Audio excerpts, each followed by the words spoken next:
ये जो कहानी मैं आपको सुनाने जा रही हूँ, ये सिर्फ एक कहानी नहीं है।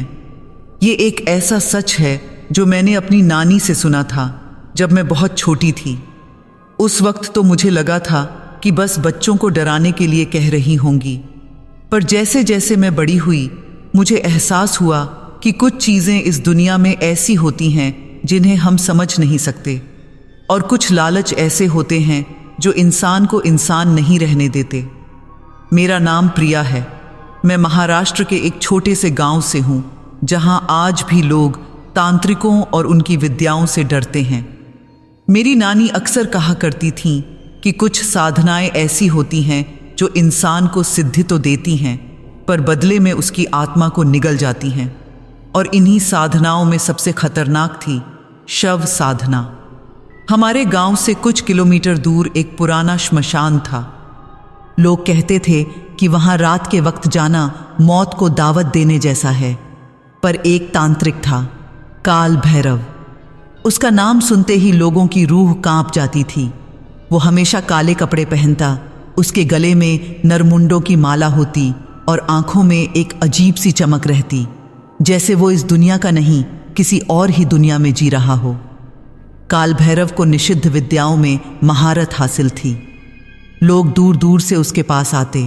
किसी को दुश्मन से बदला चाहिए होता, किसी को धन की चाह होती, तो किसी को अपने प्रेम को पाने की लालसा, और वो सबकी मुराद पूरी करता, पर एक कीमत के बदले। कोई नहीं जानता था वो क्या कीमत वसूलता था, पर जो भी उसके पास जाता वो पहले जैसा कभी नहीं रहता था। मेरी नानी बताती थी कि काल भैरव एक बहुत बड़ी सिद्धि पाना चाहता था, ऐसी सिद्धि जो उसे अमर बना दे, जो उसे दुनिया की हर ताकत से ऊपर कर दे। और इसके लिए उसने एक प्राचीन तंत्र ग्रंथ में एक विधि पढ़ी थी, 12 अमावस्यों की शव साधना। ये साधना कोई मामूली नहीं थी। इसमें तांत्रिक को लगातार 12 अमावस्यों की रात को एक एक ताजी स्त्री की लाश लानी होती थी, और हर लाश के साथ उसे कुछ खास विधि करनी होती थी। ऐसी विधि जो सुनकर ही रोंगटे खड़े हो जाए। पहली अमावस की रात थी। गांव में सन्नाटा पसरा हुआ था। लोग अपने घरों में दुबके बैठे थे, क्योंकि अमावस की रात को बाहर निकलना अशुभ माना जाता था। श्मशान के पास एक नदी बहती थी, और उसी नदी के किनारे काल भैरव ने अपनी साधना शुरू की थी। उसने कुछ दिन पहले ही एक नौजवान लड़की की मौत की खबर सुनी थी। लड़की की उम्र महज 20-22 साल रही होगी। सांप के काटने से उसकी मौत हुई थी। उसका नाम रुक्मिणी था। गांव के लोगों ने उसका अंतिम संस्कार किया था, पर काल भैरव जानता था कि उसकी राख के नीचे कुछ अवशेष बचे होंगे, और वही उसे चाहिए थे। मशालों की लाल रोशनी में वो श्मशान में पहुंचा। चारों तरफ एक अजीब सी खामोशी थी, जैसे हवा भी सांस लेने से डर रही हो। दूर से कुत्तों के रोने की आवाज़ आ रही थी, जो और भी डरावना माहौल बना रही थी। उसने अपना काला झोला खोला और उसमें से कुछ तांत्रिक सामान निकाला। लाल कपड़ा, काजल, सिंदूर, मेहंदी और कुछ मंत्रों से भरी पुरानी पोथी। काल भैरव ने उस जगह की खुदाई शुरू की जहां रुक्मिणी का अंतिम संस्कार हुआ था। कुछ देर बाद उसे कुछ हड्डियां और आधी जली हुई लाश का हिस्सा मिला। उसने बड़ी बेरहमी से उन अवशेषों को इकट्ठा किया और उन्हें एक खास तरीके से जोड़ना शुरू किया। उसके मंत्रों की आवाज़ रात की खामोशी को चीरती हुई चारों तरफ गूंज रही थी। फिर एक अजीब बात हुई। जैसे जैसे वो मंत्र पढ़ता गया, वो बिखरी हुई हड्डियां और मांस के टुकड़े अपने आप जुड़ने लगे। ये देखकर किसी की भी जान निकल सकती थी। धीरे धीरे एक आकार बनने लगा, एक स्त्री का आकार, और फिर कुछ ही पलों में रुक्मिणी की लाश फिर से पूरी हो गई। लेकिन ये कोई साधारण लाश नहीं थी। इसकी त्वचा पूरी तरह से काली पड़ चुकी थी, आंखें धंसी हुई थीं और मुंह से एक सड़ी हुई बदबू आ रही थी। काल भैरव को इससे कोई फर्क नहीं पड़ा। उसने लाश को उठाया और उसे नदी के किनारे ले गया। पानी ठंडा था और चांदनी की हल्की रोशनी भी नहीं थी, क्योंकि अमावस की रात थी। उसने रुक्मिणी की लाश को नहलाया, बड़ी सावधानी से, जैसे कोई दुल्हन को नहलाता है। उसने लाश के बालों में कंघी की उसके चेहरे को साफ किया और फिर उसे वापस श्मशान में ले आया। अब असली विधि शुरू होनी थी। काल भैरव ने लाल कपड़ा बिछाया और उस पर रुक्मिणी की लाश को लिटा दिया। फिर उसने अपनी उंगली में काजल लगाया और बड़ी बारीकी से लाश की आंखों में काजल लगाना शुरू किया। हर स्ट्रोक के साथ वो एक मंत्र पढ़ता था, ऐसा मंत्र जो किसी भाषा का नहीं लगता था। काजल लगाने के बाद उसने लाश के हाथों पर मेहंदी रचाई। वो मेहंदी किसी साधारण दुकान की नहीं थी, वो खुद तांत्रिक जड़ी बूटियों से बनाई गई थी। उसने बड़ी कलात्मकता से लाश के हाथों पर बारीक डिज़ाइन बनाए, जैसे कोई दुल्हन के हाथों पर मेहंदी रचाई जाती है। और आखिर में उसने लाश के माथे पर सिंदूर की बिंदी लगाई। जैसे ही सिंदूर लाश के माथे को छुआ, हवा में एक अजीब सी सरसराहट हुई। मशाल की लौ तेजी से हिली, जैसे किसी ने उसे झटका दिया हो। काल भैरव ने चारों तरफ देखा, पर कोई नहीं था। फिर भी उसे महसूस हुआ जैसे कोई उसे देख रहा है, कोई जो दिखता नहीं पर मौजूद है। उसने अपना काम जारी रखा। अब वो लाश को सजाना था, एक सुहागन की तरह। उसने लाश को लाल साड़ी पहनाई, उसके गले में मंगलसूत्र डाला और उसके पैरों में पायल पहनाई। और फिर उसने लाश के चारों तरफ एक गोल घेरा बनाया, लाल सिंदूर से। ये पहली अमावस थी, अभी 11 और बाकी थीं। काल भैरव जानता था कि हर अमावस पर उसे यही प्रक्रिया दोहरानी होगी, हर बार एक नई लाश के साथ। और 12वीं अमावस पर जब वो आखिरी लाश का श्रृंगार करेगा, तब उसे वो सिद्धि मिलेगी जिसकी उसे तलाश थी। पर काल भैरव नहीं जानता था कि ये साधना उतनी सीधी नहीं थी जितनी वो सोच रहा था। उसे नहीं पता था कि हर अमावस के साथ, हर लाश के साथ वो खुद एक ऐसे जाल में फंसता जा रहा था जिससे निकलना नामुमकिन था। महीने बीतते गए, दूसरी अमावस आई, फिर तीसरी, फिर चौथी। हर बार काल भैरव एक नई लाश लाता, कभी दुर्घटना में मरी लड़की की, कभी बीमारी से मरी स्त्री की। और हर बार वो उसी विधि को दोहराता, नहलाना, काजल लगाना, मेहंदी रचाना, सिंदूर लगाना और फिर सुहागन की तरह सजाना। गांव में अफवाहें फैलने लगीं। लोग कहने लगे कि श्मशान में कुछ अजीब हो रहा है। रात को वहां से अजीब आवाजें आती थीं, कभी किसी स्त्री की हंसी, कभी पायल की झनकार, कभी मंत्रों की गूंज।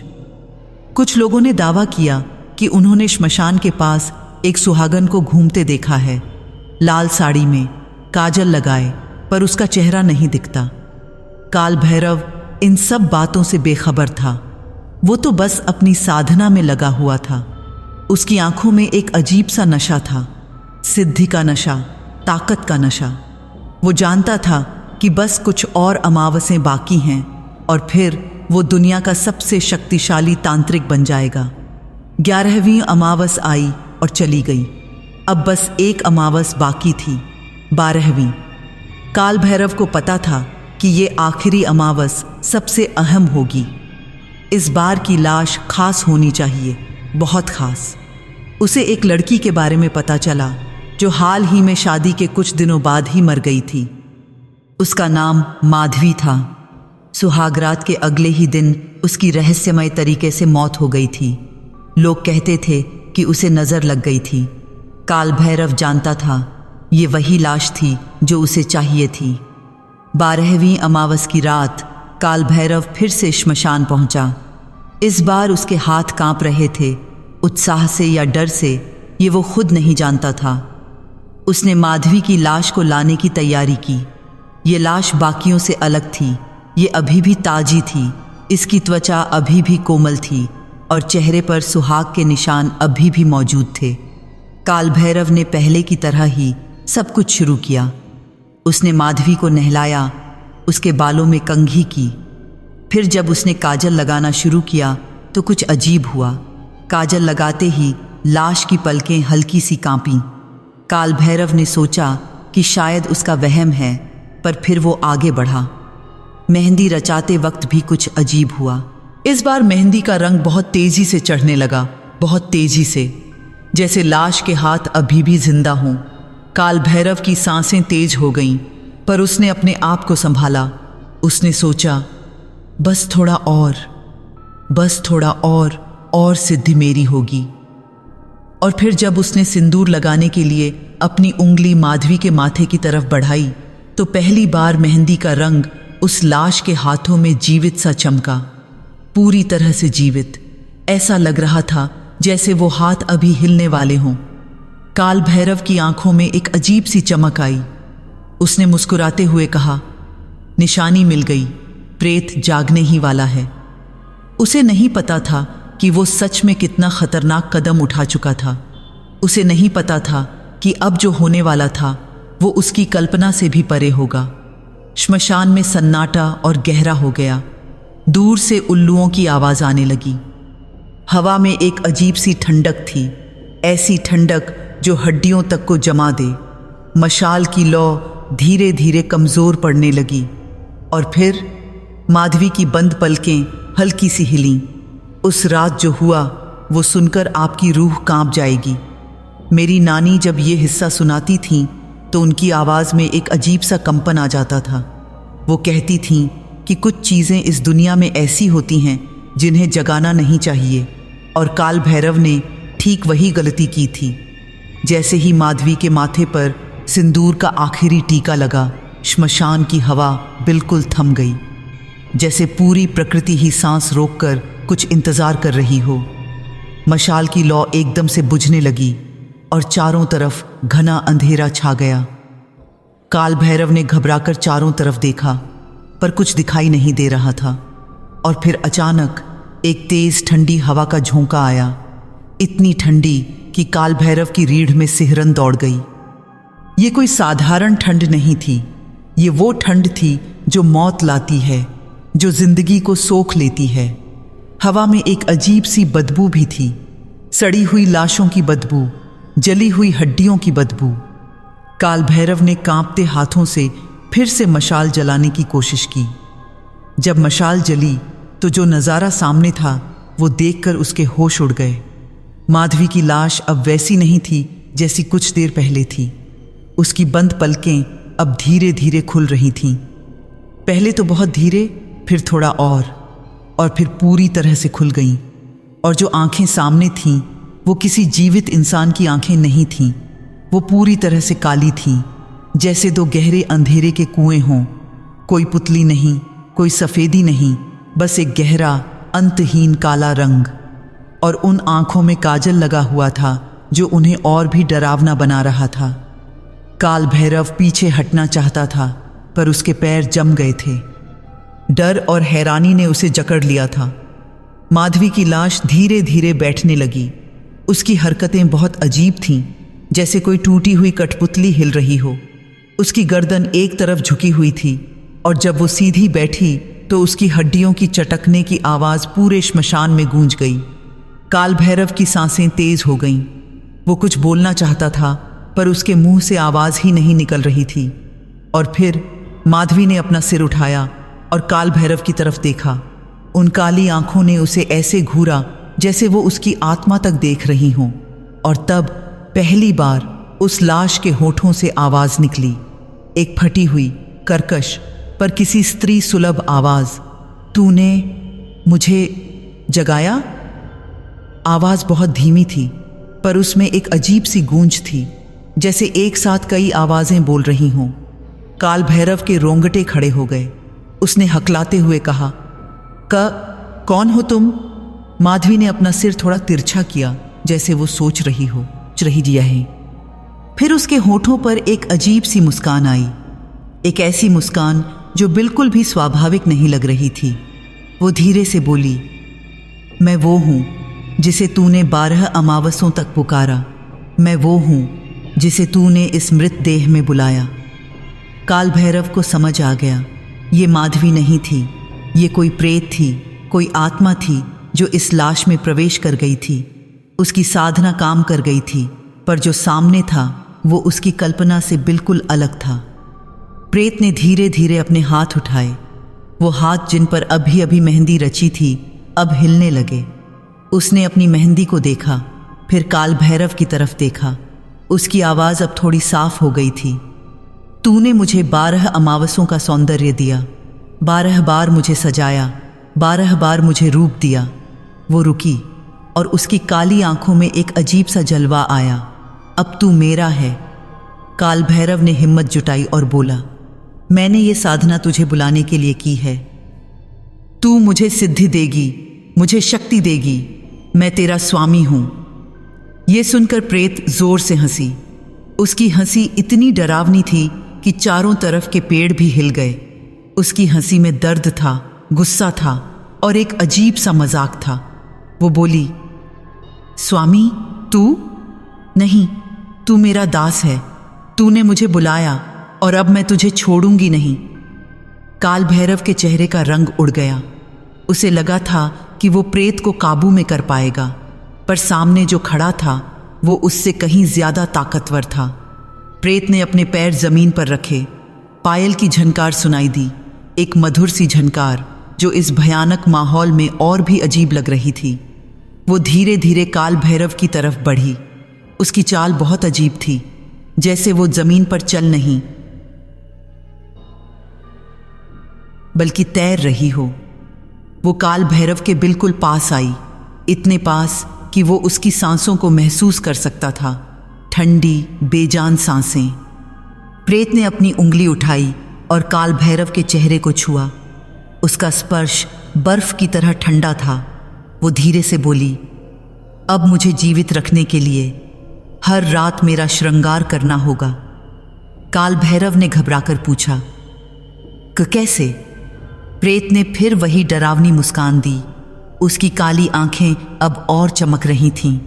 वो बोली, अपने ही खून से। इतना कहकर उसने अपनी लंबी काली नाखून काल भैरव की कलाई पर फिसलाई। एक पतली सी खरोंच और खून की एक बूंद बाहर आई।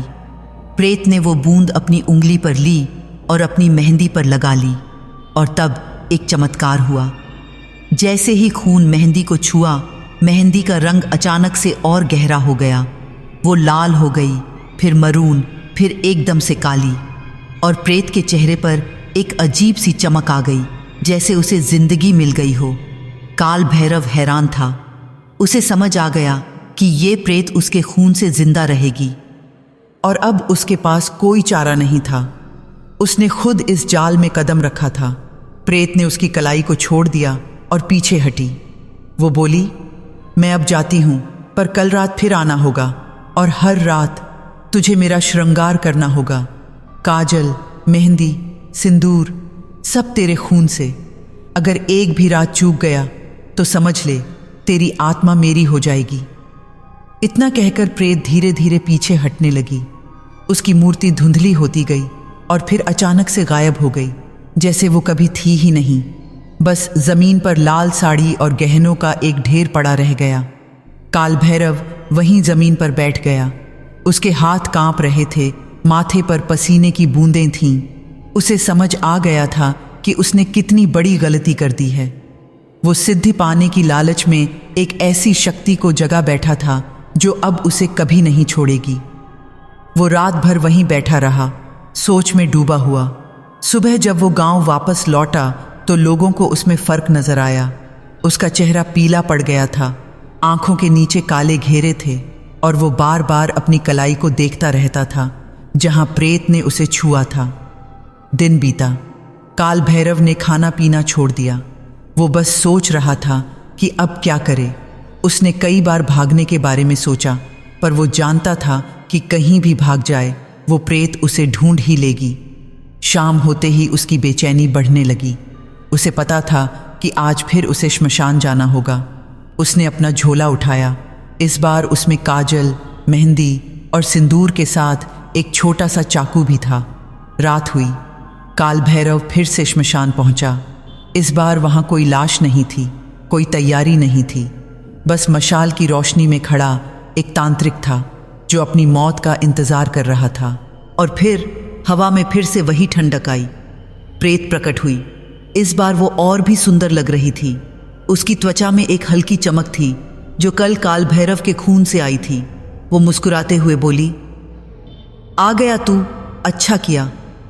काल भैरव ने बिना कुछ बोले अपना चाकू निकाला और अपनी उंगली में हल्का सा कट लगाया।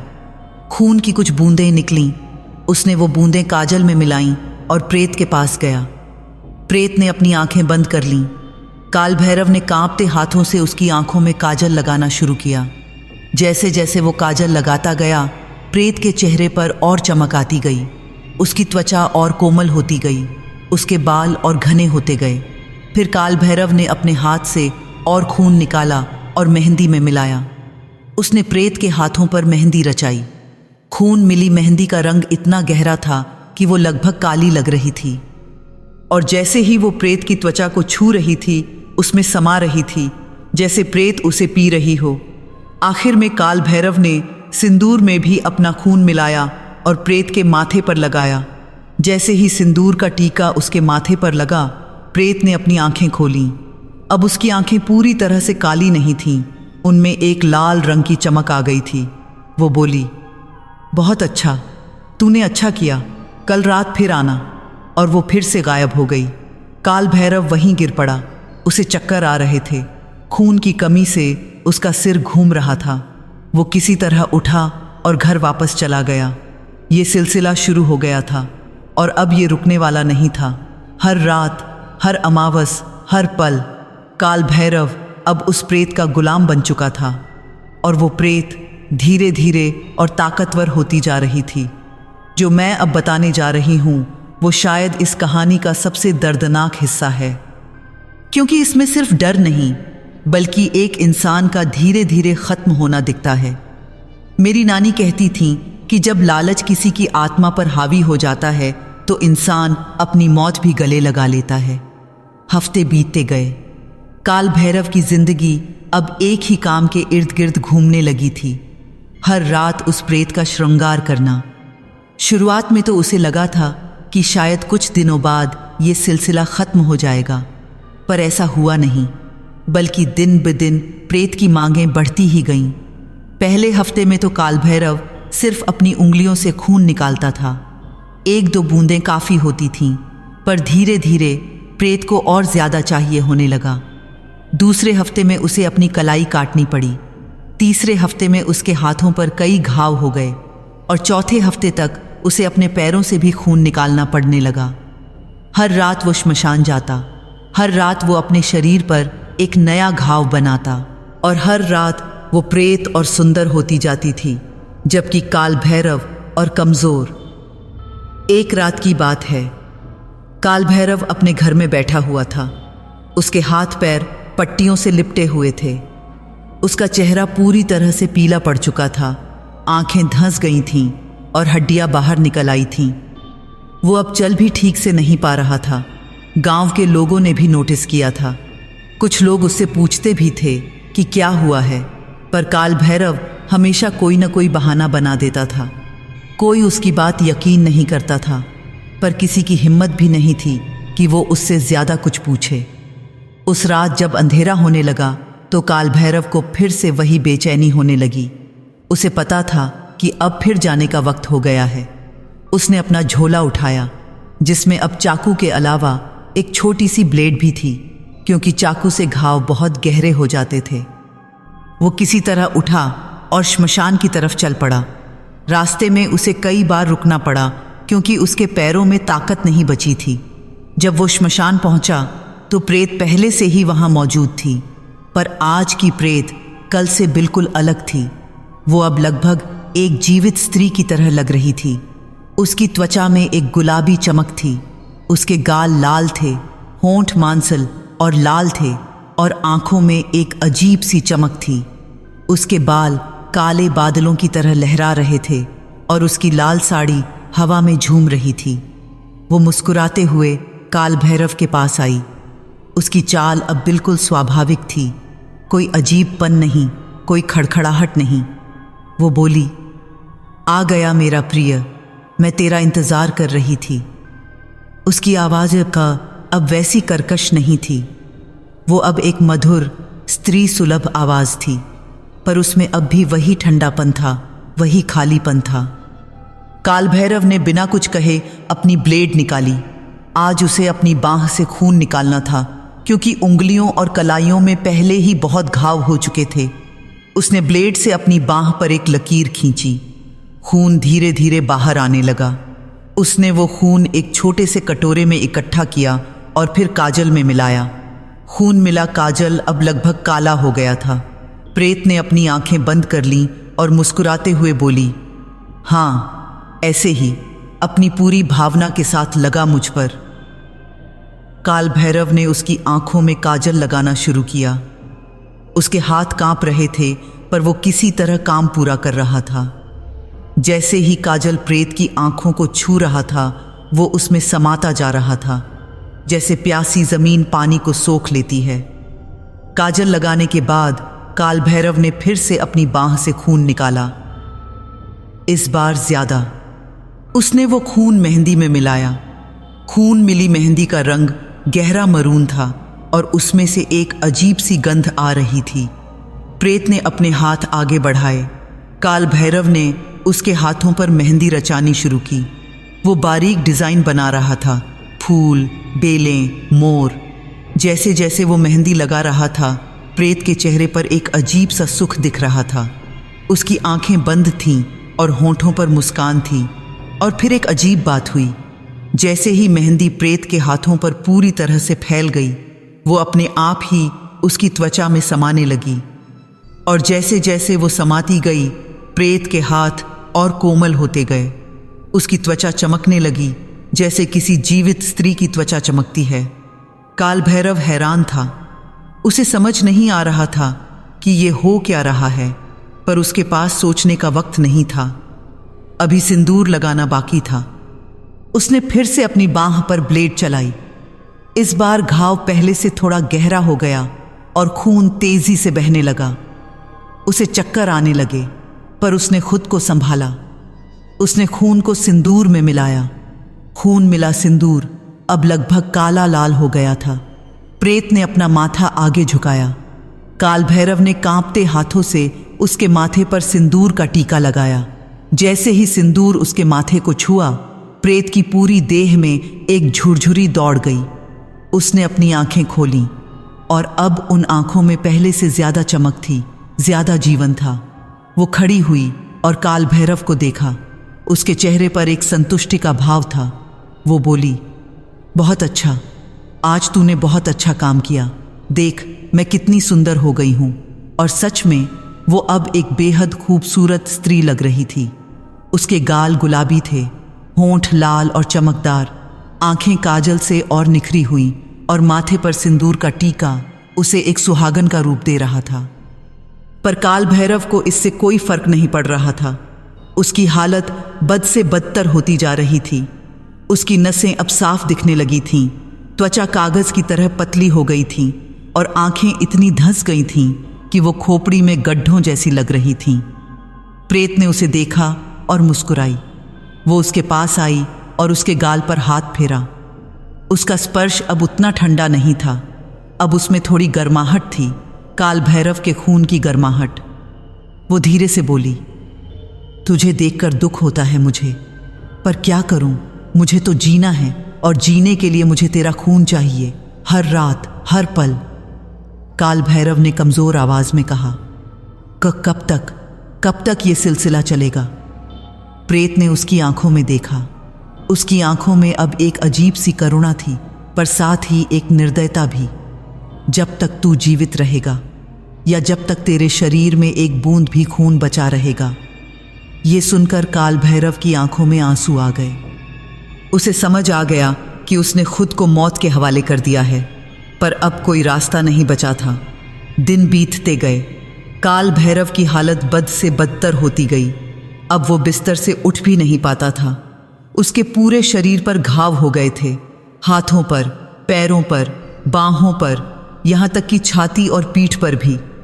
गांव के लोगों ने उसका घर देखना बंद कर दिया था। कुछ लोग कहते थे कि उसे कोई बीमारी लग गई है, कुछ कहते थे कि उसे किसी चुड़ैल ने पकड़ लिया है, पर किसी की हिम्मत नहीं थी कि वो उसके घर जाए। हर रात, चाहे कैसी भी हालत हो, काल भैरव किसी तरह उठता और श्मशान जाता।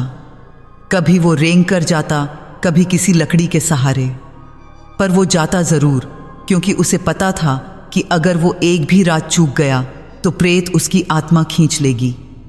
और प्रेत, वो दिन ब दिन और खूबसूरत होती जा रही थी। अब उसे देखकर कोई नहीं कह सकता था कि वो कभी एक लाश थी। वो अब लगभग पूरी तरह से जीवित स्त्री जैसी लग रही थी। बस उसकी आंखों में अभी भी वो काला रंग था और उसके स्पर्श में अभी भी मौत की ठंडक थी। एक रात जब काल भैरव श्मशान पहुंचा तो वो लगभग मरने की कगार पर था। उसकी सांसें धीमी थीं, दिल की धड़कनें कमज़ोर थीं और खून लगभग खत्म हो चुका था। प्रेत उसे देखकर मुस्कुराई, पर इस बार उसकी मुस्कान में थोड़ी दुख भी थी।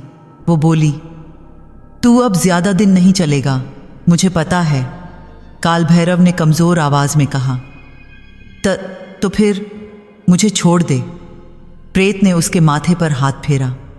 नहीं छोड़ सकती, तूने मुझे बुलाया, अब तू मेरे साथ है, मौत तक और उसके बाद भी। उस रात काल भैरव ने फिर से अपने शरीर पर घाव बनाए, पर अब खून बहुत कम निकल रहा था। उसके शरीर में लगभग खून बचा ही नहीं था। फिर भी उसने जितना निकाल सका निकाला और प्रेत का श्रृंगार किया। जब वो घर वापस लौटा तो सीधा अपने बिस्तर पर गिर पड़ा। उसे पता था कि अब ज़्यादा दिन नहीं बचे, शायद कुछ और रातें, शायद कुछ और हफ्ते, पर मौत करीब थी, बहुत करीब। और प्रेत, वो अब लगभग पूर्ण रूप से जीवित हो चुकी थी। उसे अब बस थोड़ा सा और चाहिए था, काल भैरव की आखिरी बूंद, उसकी आखिरी सांस। और वो दिन दूर नहीं था।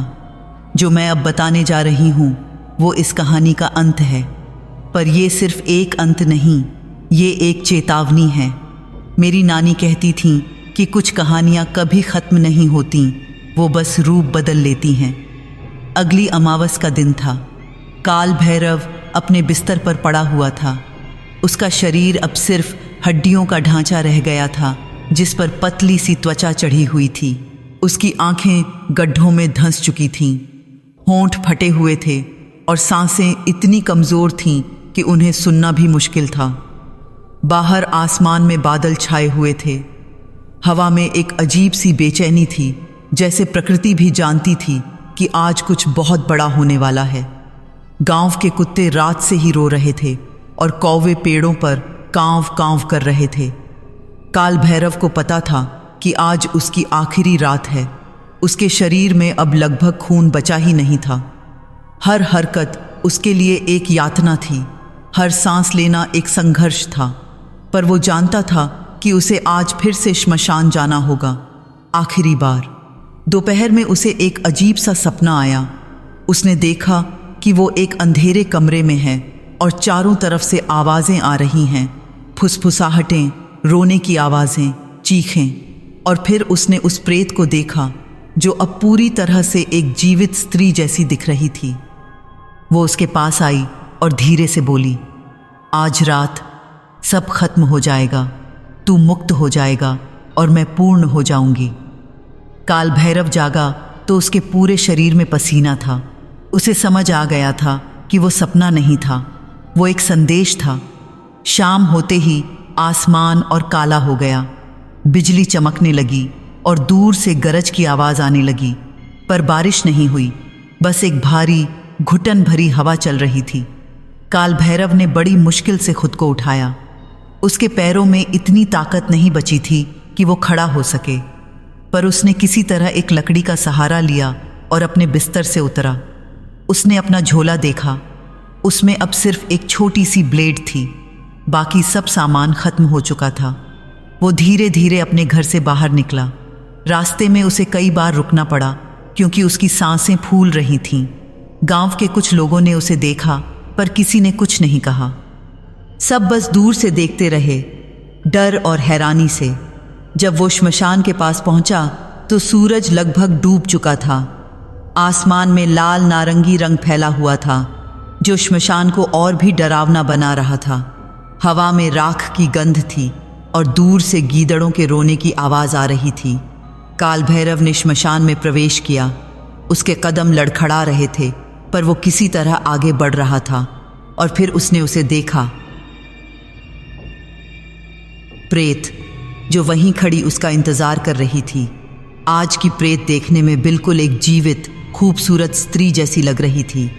उसकी त्वचा दूध जैसी सफ़ेद और गुलाबी थी, बाल घने और काले थे, होंठ लाल और भरे हुए थे और आंखों में एक अजीब सी चमक थी।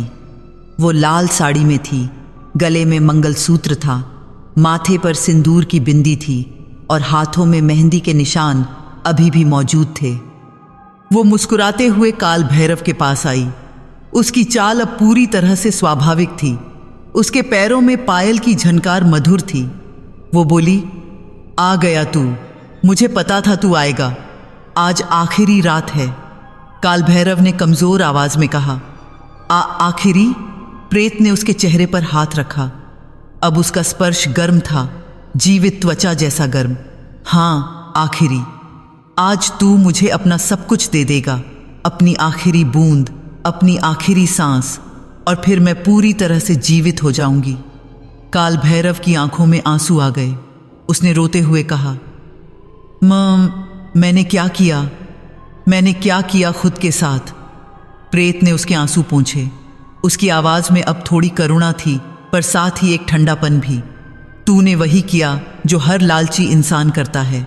तूने शक्ति चाही, सिद्धि चाही, पर तू ये भूल गया कि हर चीज की एक कीमत होती है, और अब वो कीमत चुकाने का वक्त आ गया है। काल भैरव के पास अब कुछ कहने की ताकत नहीं बची थी। उसने अपनी ब्लेड निकाली। उसके हाथ इतने कांप रहे थे कि ब्लेड लगभग गिर ही गई। प्रेत ने उसका हाथ पकड़ा और कहा, आज मैं तेरी मदद करूंगी। आज तुझे अकेले नहीं करना है। उसने काल भैरव का हाथ अपने हाथ में लिया और ब्लेड उसकी छाती के पास रख दी। वो धीरे से बोली, यहाँ दिल के पास, बस एक छोटा सा कट और सब खत्म हो जाएगा। काल भैरव ने डरी हुई आंखों से उसे देखा। वो बोला, ये तो मेरी मौत हो जाएगी। प्रेत ने मुस्कुराते हुए कहा, तू तो पहले ही मर चुका है, बस तेरा शरीर अब भी चल रहा है। आज मैं तुझे इस दर्द से मुक्ति दूंगी। और फिर धीरे धीरे प्रेत ने काल भैरव का हाथ उसकी अपनी छाती की तरफ बढ़ाया। ब्लेड त्वचा को छू गई और फिर धीरे धीरे अंदर धंसने लगी। काल भैरव को दर्द महसूस नहीं हुआ। शायद उसके शरीर में अब दर्द महसूस करने की क्षमता ही नहीं बची थी। उसने बस देखा कि उसकी छाती से एक पतली लाल रेखा निकल रही है और खून की एक धीमी धारा बाहर आ रही है। प्रेत ने अपना मुंह उस घाव के पास लाया। उसने अपनी उंगली से खून को छुआ और फिर अपने होंठों पर लगाया। जैसे ही खून उसके होंठों को छुआ, उसके पूरे चेहरे पर एक अजीब सी चमक आ गई। उसकी आंखें चमक उठीं, गाल और लाल हो गए और उसके पूरे शरीर में एक नई ऊर्जा आ गई। वो बोली, हाँ, ये वो खून है जो मुझे चाहिए था। तेरे दिल का खून, तेरी जिंदगी का आखिरी अंश। उसने फिर से खून को छुआ और इस बार अपने माथे पर लगाया। जैसे ही खून उसके माथे पर लगा, पुराना सिंदूर का टीका और चमक उठा। फिर उसने खून को अपनी आंखों में लगाया और काजल और गहरा हो गया। आखिर में उसने अपने हाथों पर खून लगाया और मेहंदी फिर से ताज़ा हो गई। काल भैरव की सांसें अब बहुत धीमी हो गई थीं। उसकी आंखें धुंधली हो रही थीं और उसे चारों तरफ अंधेरा दिखने लगा था। पर उसने अभी भी प्रेत को देखा, जो अब पूरी तरह से जीवित लग रही थी। प्रेत ने उसे अपनी गोद में लिया। उसकी गोद अब गर्म थी, नरम थी, बिल्कुल एक जीवित स्त्री की गोद जैसी। वो धीरे से काल भैरव के माथे पर हाथ फेरने लगी और बोली, शांत हो जा, अब सब खत्म हो गया। तूने अपना काम पूरा कर दिया, अब तू आराम कर सकता है। काल भैरव की आंखों से आंसू बह रहे थे। वो कुछ कहना चाहता था, पर उसकी आवाज़ नहीं निकल रही थी। उसने बस अपना हाथ उठाने की कोशिश की, जैसे वो कुछ पकड़ना चाहता हो। प्रेत ने उसका हाथ पकड़ लिया। वो बोली, मैं यहीं हूँ, तुझे अकेला नहीं छोड़ूंगी। तू मुझ में बस गया है, मेरी हर सांस में, मेरे खून में, मेरी त्वचा में। तू हमेशा मेरे साथ रहेगा। और फिर काल भैरव ने अपनी आखिरी सांस ली। उसकी आंखें स्थिर हो गईं, उसका शरीर ढीला पड़ गया और उसका हाथ प्रेत के हाथ से फिसलकर नीचे गिर गया। प्रेत ने उसके माथे पर एक हल्का सा चुंबन किया, फिर वो धीरे से खड़ी हुई। काल भैरव की निर्जीव देह जमीन पर पड़ी रह गई, सूखी, कंकाल जैसी, बेजान। प्रेत ने अपने आप को देखा। उसकी त्वचा अब पूरी तरह से जीवित थी, उसके बालों में चमक थी और उसके शरीर में एक असली जिंदगी थी। वो मुस्कुराई, एक संतुष्ट, विजयी मुस्कान। वो धीरे धीरे श्मशान से बाहर निकली। रात अब पूरी तरह से गहरी हो चुकी थी और चारों तरफ अंधेरा छाया हुआ था। वो गांव की तरफ चल पड़ी, एक नई जिंदगी की तलाश में। अगली सुबह गांव के कुछ लोगों ने श्मशान में एक लाश देखी। वो काल भैरव की लाश थी, सूखी, कंकाल जैसी, जिसकी त्वचा पर असंख्य घाव थे। लोगों ने उसका अंतिम संस्कार किया, पर कोई नहीं समझ पाया कि उसके साथ ये सब कैसे हुआ। कुछ लोगों ने कहा कि उन्होंने उस रात एक खूबसूरत स्त्री को गांव से बाहर जाते देखा था, लाल साड़ी में, माथे पर सिंदूर, हाथों में मेहंदी, पर कोई नहीं जानता था कि वो कौन थी और वो कहाँ गई। कुछ महीने बाद पास के एक दूसरे गांव में एक नया तांत्रिक आया। वो बहुत शक्तिशाली था और लोगों की हर समस्या का हल निकाल देता था। लोग उससे बहुत प्रभावित थे। पर उस गांव में एक औरत भी आई, एक बेहद खूबसूरत औरत जो हमेशा लाल साड़ी पहनती थी। वो कहती थी कि वो एक विधवा है जिसका पति कुछ महीने पहले मर गया था। लोगों को उस पर दया आई और उन्होंने उसे गांव में रहने दिया। वो औरत अक्सर रात को अकेली श्मशान के पास घूमती दिखती थी और कुछ लोगों ने दावा किया कि उन्होंने उसे वहां कुछ अजीब करते देखा है, जैसे वो किसी लाश से बात कर रही हो। पर सबसे अजीब बात ये थी कि उस गांव में जो नया तांत्रिक आया था वो भी कुछ महीनों बाद बीमार पड़ने लगा। उसका वजन कम होने लगा, चेहरा पीला पड़ने लगा और लोगों ने देखा कि उसके हाथों पर अजीब से घाव हैं, जैसे किसी ने ब्लेड से काटा हो। और वो खूबसूरत औरत, वो दिन ब दिन और खूबसूरत होती जा रही थी। उसकी त्वचा में एक अजीब सी चमक थी, जैसे वो अंदर से रोशन हो। मेरी नानी कहती थीं कि वो औरत आज भी कहीं न कहीं है। हर कुछ सालों में वो एक नई जगह जाती है, एक नया शिकार ढूंढती है और हर बार एक तांत्रिक जो लालच में अंधा होकर शक्ति की तलाश करता है, उसका अगला शिकार बनता है। तो अगर आप कभी किसी ऐसी औरत को देखें, खूबसूरत, लाल साड़ी में, माथे पर सिंदूर, हाथों में मेहंदी और आंखों में एक अजीब सी चमक, तो दूर रहिएगा, क्योंकि वो सिर्फ एक औरत नहीं बल्कि वो शव श्रृंगार की प्रेत है। और अगर आप किसी तांत्रिक के पास जाए जो 12 अमावस्यों की साधना की बात करे तो भाग जाइएगा, क्योंकि वो साधना मौत का सौदा है। एक ऐसा सौदा जिसमें आप सिर्फ अपनी जिंदगी ही नहीं बल्कि अपनी आत्मा भी हार जाते हैं। मेरी नानी की ये कहानी यहीं ख़त्म होती है, पर असली सवाल ये है, क्या ये सच में सिर्फ एक कहानी है